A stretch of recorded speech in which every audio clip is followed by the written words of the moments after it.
In today's video, I am tier ranking the top 20 players in the 2024 Dynasty rookie class. It's a big class, a lot of hype. So go ahead and do me a favor. Go ahead and drop a like to show some love. Subscribe if you like Dynasty content. And I want you to comment down below a player in the 2024 Dynasty class that you think will take a huge rise this year in 2023 in college football. Just before we get into it, if you want some consistent rankings from myself, from all your favorite content creators, if you want a team breakdown of your Dynasty team on a live stream from us, go ahead and use our code LAND, L-A-N-D, when signing up to flockfantasy.com. That will get you 30% off your membership. And if you choose the Mother Flocker tier, you're going to get all of what I just mentioned, as well as a DM to us for advice. Feel free to DM us on Discord with any questions. Let's get straight to this. I have 6 tiers for you today, and I have 20 players that I'm going to be discussing. And I think context is always so important to a video like this. So let me just say from the very beginning that while this looks like an incredible class, as we already know from 2023, many things can happen in the next year that can, either confirm that or leave us with a lot of question marks. And as I'm bringing you rankings today, know that even in 3 months, these rankings will change, right? This is very fluid. This list will continually change. This is how I see it as of right now. And I think there's a lot of hype behind this class, and I will just say that I think it is well-deserved. I think this is going to be a very, very good class. Okay, starting in tier number 6. So obviously this is from a super flex perspective, but take out the quarterbacks or move them lower if you're playing in 1 quarterback leagues. But I don't know a whole lot about this player, but I need to be realistic. The weapons that he has surrounding him, the success at the position historically for this team, we have to put this guy at least on our radar, and that is Kyle McCord. That's right, he is what we seem to believe to be the quarterback who will be replacing CJ Stroud, who was just drafted to the Texans this year. But think about it, McCord will have Marvin Harrison Jr., Emeka Egbuka, Travion Henderson, a whole bunch of weapons, players that could go in the first round. He'll be stepping into that offense, into that system. Don't know a ton about him as a player. What I can tell you is that he's a former 4-star recruit. He has been comped to Matthew Stafford in a couple different articles, and he's going to have a ton of weapons around him. So I don't think we can really count him out as being someone who rises in rankings, both in Devy and Dynasty, heading into the 2024 NFL draft.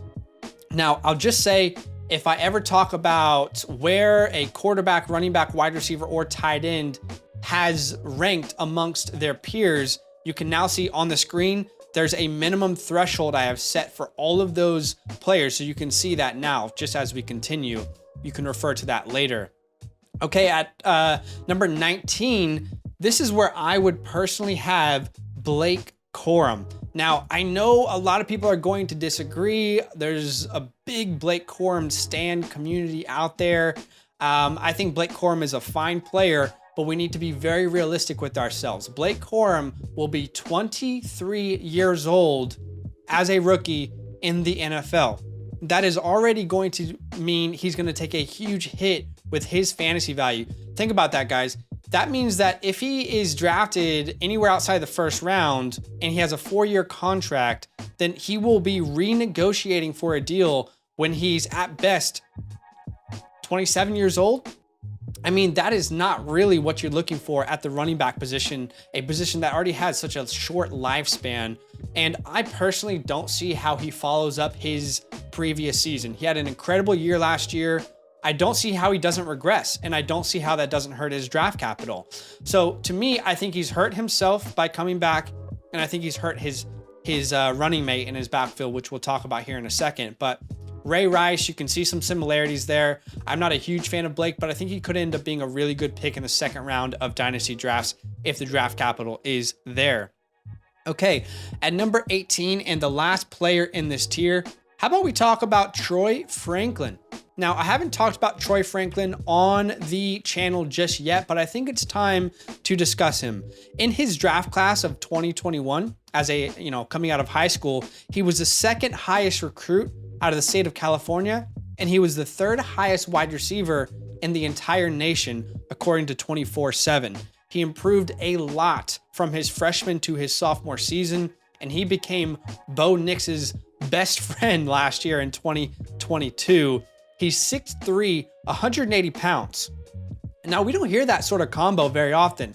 6'3", 180, really lanky guy, makes huge strides. I think he does, at least he shows on film that he is quite fast. Consistent hands, good ball tracking. There's a lot of examples of him on film tracking the ball over his shoulder and catching touchdowns. Pretty elusive after the catch as well. I noticed that early on that he was very elusive after the catch. Get him in screens, get him in space, and then he can make the most out of the space you've given him. Good, quick first step off the line of scrimmage. The talent is there. With Bo Nix coming back, I think we could see Troy Franklin blow up. He should at least be on your radar here in 2023. I mean, keep in mind, guys, not many people in the Devy community would have been talking about Zay Flowers at this point last year. I'm not comparing them as players. What I'm saying is keep them on your radar. We have no idea what rankings will look like in 10 months from now, right? When it's hot and heavy in Dynasty rookie drafts. Okay, to begin the 5th tier, let's talk about Quinn Ewers. Now, Arch Manning is obviously the big name to talk about out of Texas, but he won't be playing this year. Quinn will be the starter. He showed some pretty good flashes as a redshirt freshman last year. Let's see if he can build on that. I'm not so convinced that he's a first-round pick, but I definitely think there's a pathway where he can solidify himself as a first-round pick this year. And I think the quarterback position in particular, like, draft capital means so much. So really, we won't know where to draft these quarterbacks until the NFL draft happens anyway. But Quinn, very well-respected recruit, showed some decent flashes. We need consistency and we need a breakout year in 2023/24. And we're going to go on a little run of Texas players. Now, if you're a Texas fan, you might have these guys higher. I have my own concerns, but I am a big fan of Jatavion Sanders, the tight end. I would call him more of an athlete, really, than a true tight end. I don't envision him lining up on the line of scrimmage very often in the NFL. I believe he is like 240 pounds, so he doesn't really, to me, profile as a big inline tight end, but he is a 5-star recruit, the #1 athlete in his high school recruiting class. He hasn't put up any insane statistical season just yet, but I think what often is overlooked at the tight end position, or maybe overvalued, is statistics. I know that sounds weird and that sounds crazy to say, but many of your favorite tight ends in the league today were not superstar, big receptions, big receiving yard numbers type of players in college football. Scouting the tight end position is much more about traits and what kind of receiver could they be in the NFL, at least for dynasty purposes, right? And I think we see a lot of scouts for the NFL focus less on stats, which they're important, but more on traits about what could a player become. That's why you saw Luke Musgrave go so high in this year's draft, right? Because the dude was an absolute freak athlete. He put up 20 miles per hour at the Senior Bowl, and he looks like a freaking Hercules, type athlete. So Jatavion Sanders might not have put up huge numbers. That could be this year, but regardless, he could be an absolute X factor as a hybrid wide receiver tight end at the next level. Freak athlete, and I think any NFL team would be lucky to have him. Okay, and we're gonna go on a little run here with Texas players. This is where I would put Xavier Worthy. I know a lot of people are going to be upset that I have him this low, and maybe I'm wrong. Again, these rankings are fluid. I'm concerned. Okay, 4-star recruit, that's good. We could even talk about the drop issues last year. In 2022, we had a ton of drops. Disappointing year compared to his freshman season, didn't really improve that much.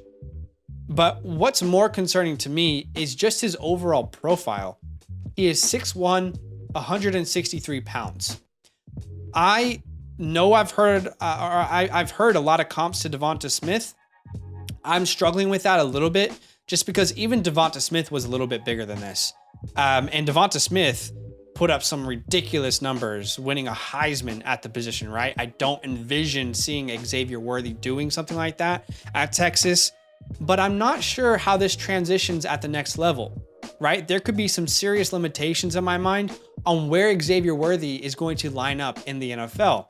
Now, I know that size is becoming less and less of an issue in the NFL, but I can't personally think of a single player, a single wide receiver at 163 pounds who has been a fantasy superstar in the last decade.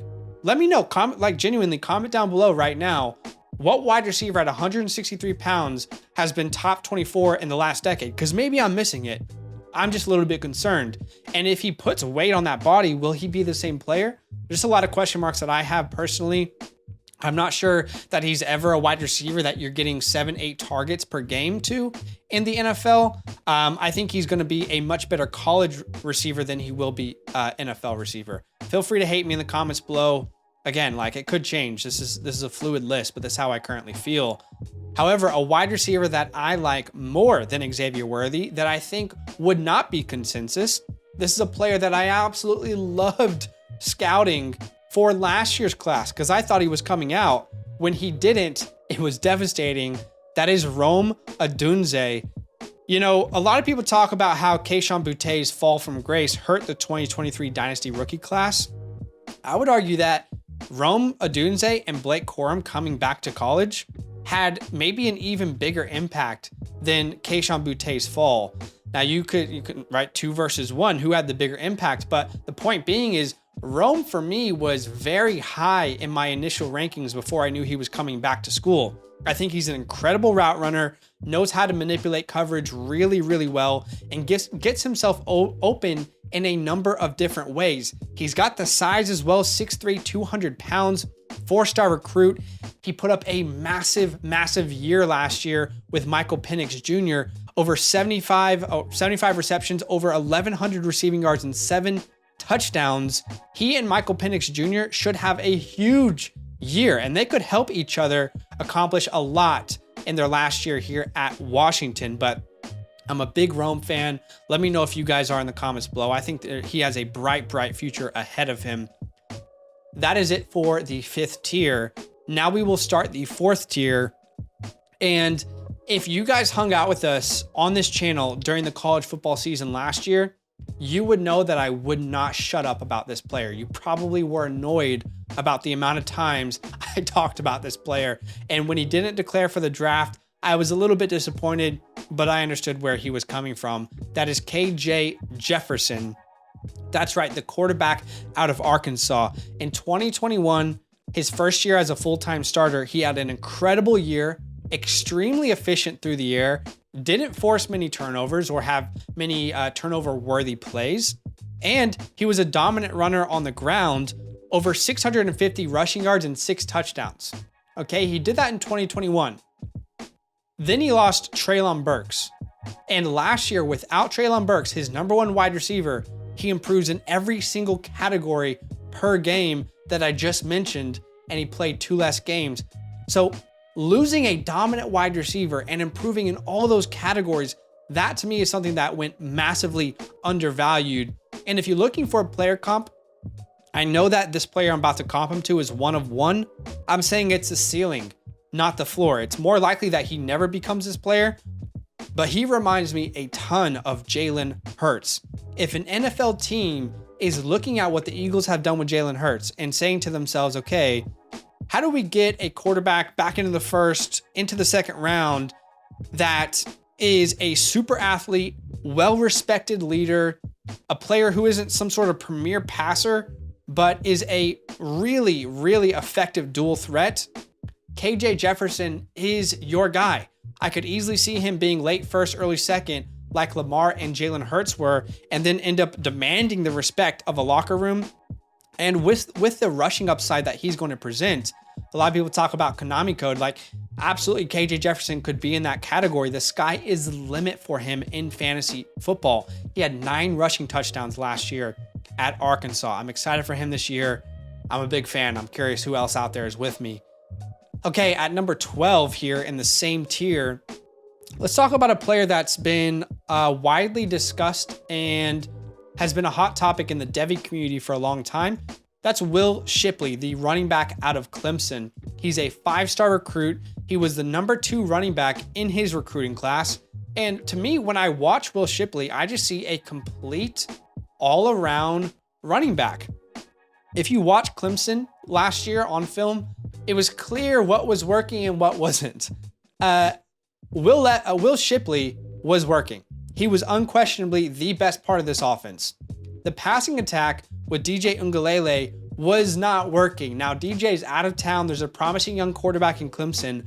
I think we could see Will Shipley have a big year in what should be an even better offense. If you're looking for a comp, it's far too early, but I see like some shades of Oklahoma Joe Mixon, if you can remember that far back with me. But I'm a big fan of Will Shipley, and he can absolutely be a dual threat in the NFL. In PPR leagues, he's really intriguing to me. And in fact, if you're in a full PPR league, I might even have him ahead of this next player, but there's so much room for variance and movement between these next 3 running backs. The first one being Braylon Allen, who I also have in this category. I can't help it. I can't help it. I'm a Braylon Allen fan. I know he doesn't have burner speed. I know he's not going to run a 4.3, but there are some people, when you turn on the film and you watch them and you just say to yourself, oh my God, this guy knows how to play football, and he does it very well. And he's a monster of a human being. That is Braylon Allen. He is 6'1", 235. 6'1", 235. Most recruiting sites when he was coming out of high school, because he was so big, had him listed at safety or linebacker. He's just this massive giant man who runs the ball all over defenses consistently. 4-star recruit. He's out of Wisconsin. We know the great history with Wisconsin running backs. That doesn't mean that Braylon Allen is the same as those running backs, but there's a good history in that program. But what was the most impressive thing for me with Braylon Allen is what he did as a true freshman. This is very rare to find this from a player who was 17 years old at the time. He wasn't even 18. Like, when he was doing this, he was 17 years old, and he broke out at the age of 17. He put up over 1,200 rushing yards on 6.8 yards per carry and 12 rushing touchdowns. There was a stint where he became the starter as a freshman, where in 2 consecutive games total, he put up 400 rushing yards and 6 touchdowns. Yeah, in 2 games versus Nebraska and Northwestern, over 400 total yards and 6 rushing touchdowns. If you put on the film, I know he's probably not going to become this player in the NFL, but it's almost deniable to not throw out some sort of comparison to Derrick Henry. He's got the size. He's an absolute train in the open field, and he's still so young. He will probably be the youngest of any running back that I discussed with you today. He might be, 20 years old when he's drafted as a rookie. There's a lot of signs here that he could be a fantastic professional player. And the other running back here in this tier 4 that I do really love is Donovan Edwards. Like I mentioned, with Will Shipley, Braylon Allen, Donovan Edwards, honestly, I could see this changing in so many different ways. However you want to see it. In PPR formats, Braylon Allen might not catch a lot of passes, so maybe you put these 2 guys ahead of him, however you want to look at it. But Donovan Edwards, 4-star recruit.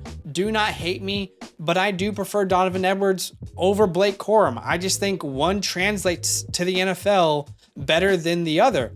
I specifically love Donovan Edwards' versatility. He has a ton of juice in the open field. Reminds you a little bit of a Tennessee Volunteer of past, Alvin Kamara. You can see some shades. And what really sucks for Donovan Edwards is that Blake Corum is returning. So Blake is going to take away any opportunity for Donovan Edwards to give us a workhorse season. That's frustrating to me. The potential that I see with Donovan Edwards, it's frustrating to me. It should be frustrating to you, or maybe you just don't care, that we don't get to see this really special player get a ton of volume and see what he could do with it. But regardless, I think he's the better professional prospect, and he'll be much younger as well than Blake Corum. But yeah, he's one of those players that I could easily see going for, let's say, 900 rushing yards to 1,000 rushing yards and 600 to 800 receiving yards on a year. That's the kind of upside we're talking about with a player like Donovan Edwards. Okay, into tier 3 here. And there's a player that I scouted a couple months ago, and he really surprised me. And I think he needs more respect. Let's talk about Malik Neighbors, who I have here in tier number 3. You know, Malik Neighbors, I think, has not been given credit where credit is due. Last year, heading into the college football season, Boutte was the spotlight. He was the hype. He was the one everyone was talking about. And all year long, all Malik Neighbors did was just consistently outplay him. Unquestionably was better. And we all just kept making excuses for Kayshon Boutte. The quarterback play is questionable. You know, coaching staff doesn't love him. We just kept making excuses for Boutte when in reality, Malik Neighbors was always the better wide receiver. We should have seen that. And that's what I saw when I scouted these two players a couple months ago. Malik Neighbors, 4-star recruit, 6'1", 188, which is a perfect size for a modern day NFL wide receiver. But he looked like the star, not Boutte. I think he's going to be a first-round pick in the 2024 NFL draft. He put up a big stat line in what we called a questionable passing offense, put up over 1,000 receiving yards, 72 receptions, and 3 touchdowns. And we've got the same quarterback and wide receiver duo coming back. I think we could see Malik Neighbors be, you know, kind of in that Blitnikoff Award conversation with a guy like Marvin Harrison Jr. I'm not saying he's going to win it, but I think he could be in that conversation. He is that good. So I'm a big fan of Malik Neighbors, and I want to put some respect on his name. Another player that I want to put some respect on that I should have done from the very outset is a running back out of Florida State. That is Trey Benson. Big shout out to Trey Benson. He's a 4-star recruit. He had to transfer from Oregon to Florida State, but I don't think it's so much because he wasn't talented enough. I just think he saw a better opportunity and a better pathway for him to get on a spotlight to be in the NFL. But he has a huge body, like ideal with 215, 6'1" type frame. This is a big, like, you're not going to have any conversations when you're scouting Trey Benson of like, can he really handle a workload? Like, you're not going to have that, like the Devon A. Chains of this year, right? That's not going to be a conversation point. But he's got a ideal body, insane explosiveness. He breaks tackles at an elite level, which we'll talk about in a second. And despite his bigger frame, he has really good speed. You can see him break away plenty of runs for a touchdown in 2022. This is one of my biggest breakout candidates for the 2023/2024 season. But Florida State last year had 3 running backs over 90 carries, okay? And Benson didn't get a chance to necessarily get any sort of like massive workload. I think that changes here in 2023. I think we absolutely see Trey Benson over the 200 plus carry mark, and he's going to show what his talent ultimately is to us when he has those opportunities. But when I told you he was elite at breaking tackles, let me dive into that a little bit more. By the way, shout out to Austin Abbott on Twitter who put this research together.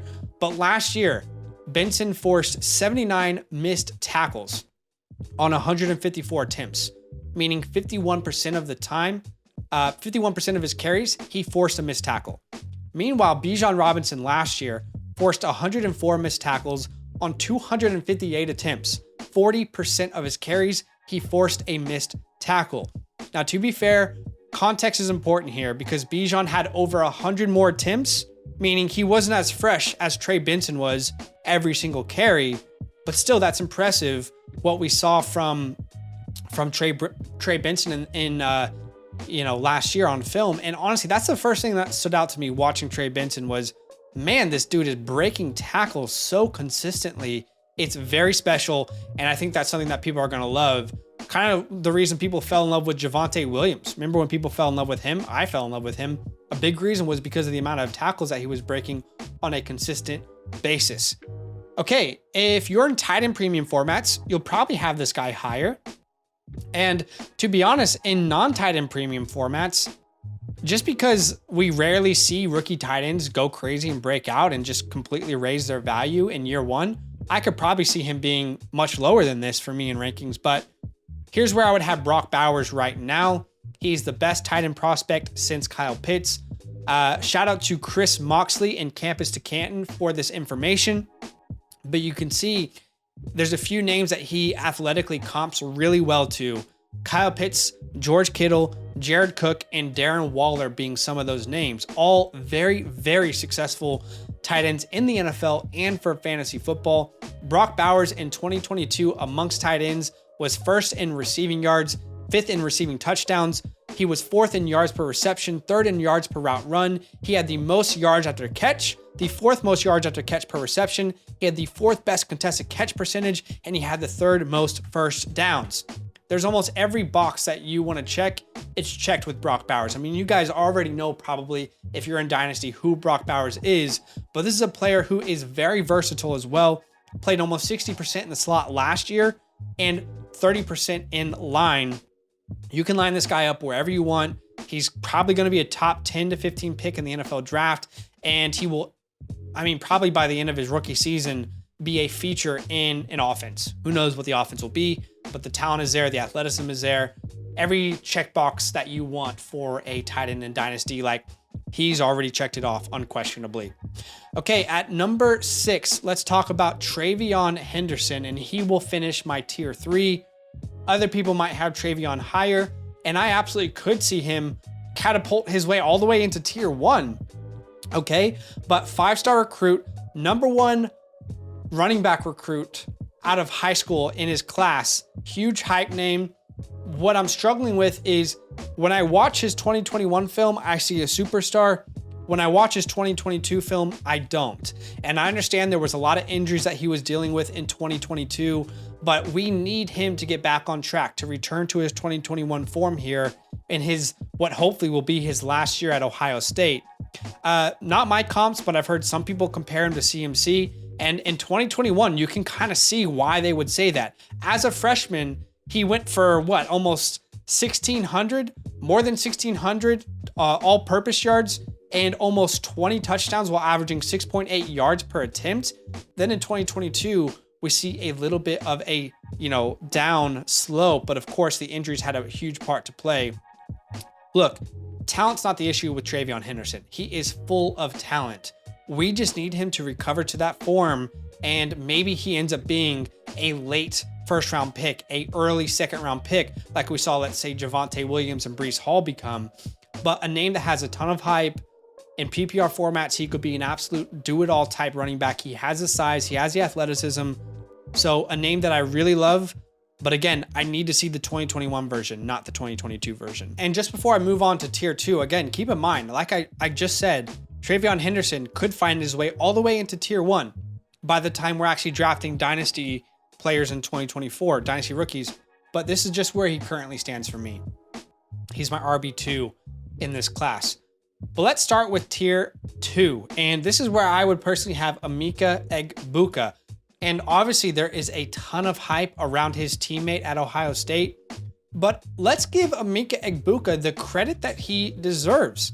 This is a 5-star recruit. He was the number 1 wide receiver recruit in the 21 high school class. In 2022, while Marvin Harrison is shining, he put up over 1,000 yards and 9 touchdowns. He's a very good route runner, smooth, clean, and quick out of his breaks, off the line of scrimmage.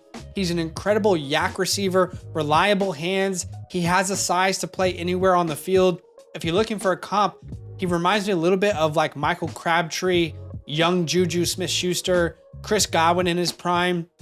Think of how good Juju was in those first couple years, before he had a bunch of those injuries. Or think of what Chris Godwin did during his breakout years with Jameis Winston. That's the sort of like ceiling we could see with a player like Emeka Egbuka. He's a very good, consistent wide receiver, and I just don't think he's getting the respect that he ultimately deserves. So hopefully I can be that person who puts the respect on his name. To me, he's a lock for the first round in real, in the real draft. He almost reminds me of Chris Olave, like the disrespect Olave had because Garrett Wilson was incredible or because JSN was incredible. It's like Chris Olave was this afterthought. I don't think Emeka Egbuka should be an afterthought. Let's learn from our mistakes. All the signs are there that Emeka Egbuka is a fantastic prospect. Okay, and let's talk about my RB1 as of now in the 2024 rookie class, Rocket Sanders or Raheem Sanders. He's a 4-star recruit. This dude is a big body, 6'2", 227. The combination of power, burst, break tackle ability, and versatility makes him an absolute name to watch. To me, I watch him on film and I see a complete player, an absolute complete player. He can quite literally do it all. If you're looking for a ceiling comp, and I know this is a huge comp, again, ceiling, not floor, but he reminds me a lot of Zeke Elliott when Zeke was coming out of Ohio State. Just this complete running back. You can hand it off to 20 times. You can get him involved in the air. In 2022, he put up over 1,400 rushing yards at 6.5 yards per attempt. That is impressive in the SEC. He also had 10 touchdowns and 27 receptions. His yards per attempt was 4th best amongst running backs with 200 plus carries. He had the best yards per attempt amongst any running back in the SEC with 200 plus carries. This was a very, very impressive running back. And both he and KJ Jefferson absolutely carried this offense in Arkansas and led them to a bowl game, led them to some pretty impressive wins in the SEC. You know, 6.5 yards per attempt in the Pac-12 or in the Big Ten or in the ACC is not the same value as 6.5 yards per attempt in the SEC. That is very, very impressive. He's a do-it-all back.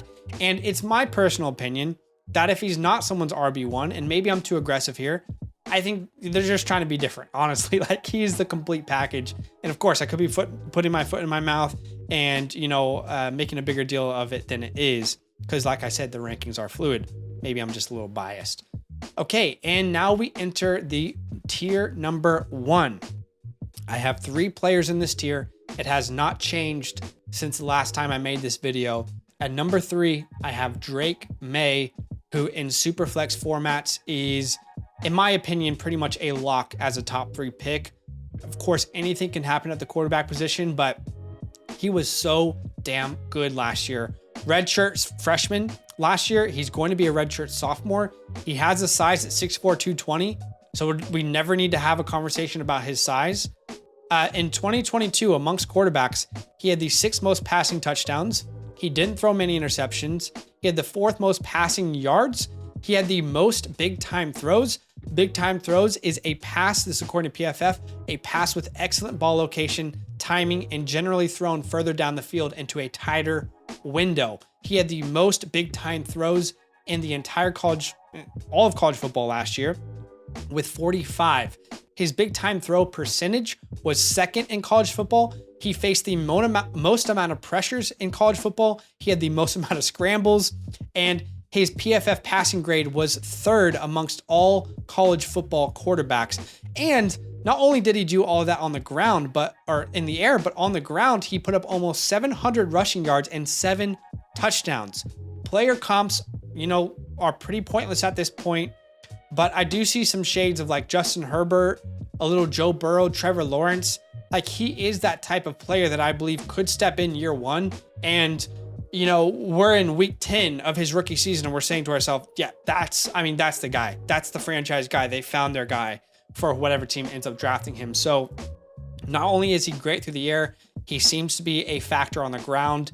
And man, these top 2 quarterbacks look like absolute gold in Superflex Dynasty leagues this year.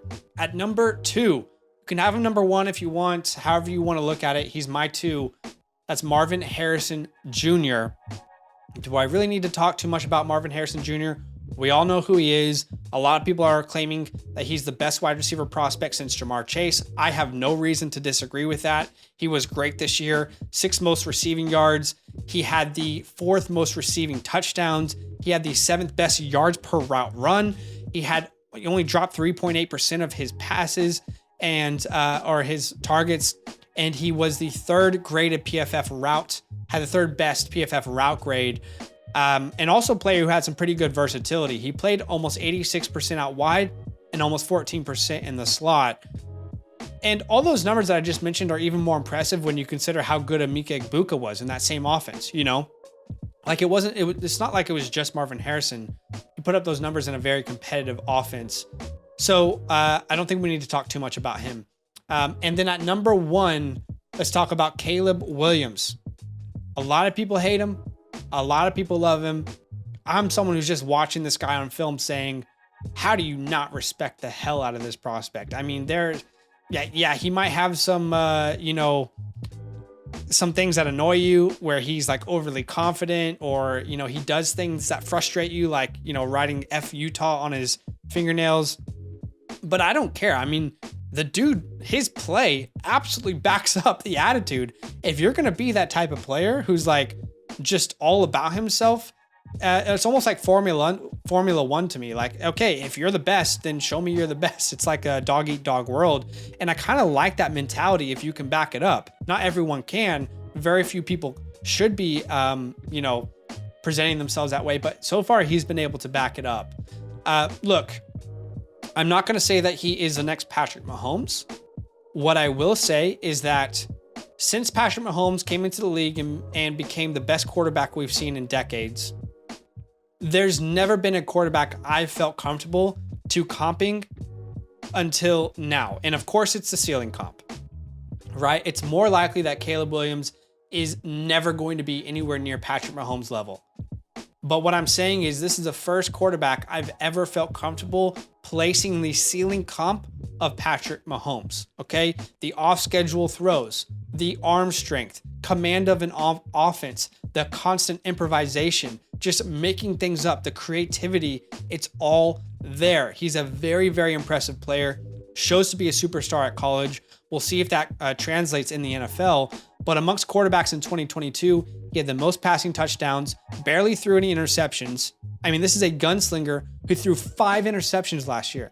A lot of people do not realize how impressive that is. Already at this point of his career, he's a gunslinger and throwing barely any interceptions. I mean, even Patrick Mahomes in college, like, he was known as this guy who took a lot of chances, a lot of risk, but he had a lot of turnovers. Caleb Williams, only as a collegiate player, doesn't have that issue yet. He was 3rd in passing yards, 4th in big time throws. He faced the 3rd most amount of pressures. He had the 20th most scrambles, 4th NFL passer rating, and 6th in PFF pass grade. And he also rushed for 10 touchdowns on the ground, giving him 52 total touchdowns. Anything can happen, but at the moment, I don't see how Caleb Williams, Drake May, and Marvin Harrison Jr. aren't top 5 picks in the 2024 NFL draft. They all look to be generational prospects, and I'm personally very excited about where they will go. So that's it for today, guys. Do me a favor, go ahead and drop a like on the video to show some love. Subscribe if you like Dynasty content. And again, keep in mind, this will change. This is how I currently see it. So see you guys in the next video. All of it. Now that those idiots are done talking, who needs some rankings? Hell yeah, I need some rankings. Then use promo code LAND, L-A-N-D, for 30% off any membership at flockfantasy.com. Oh. It's so easy, even your grandma could scan that QR code right there.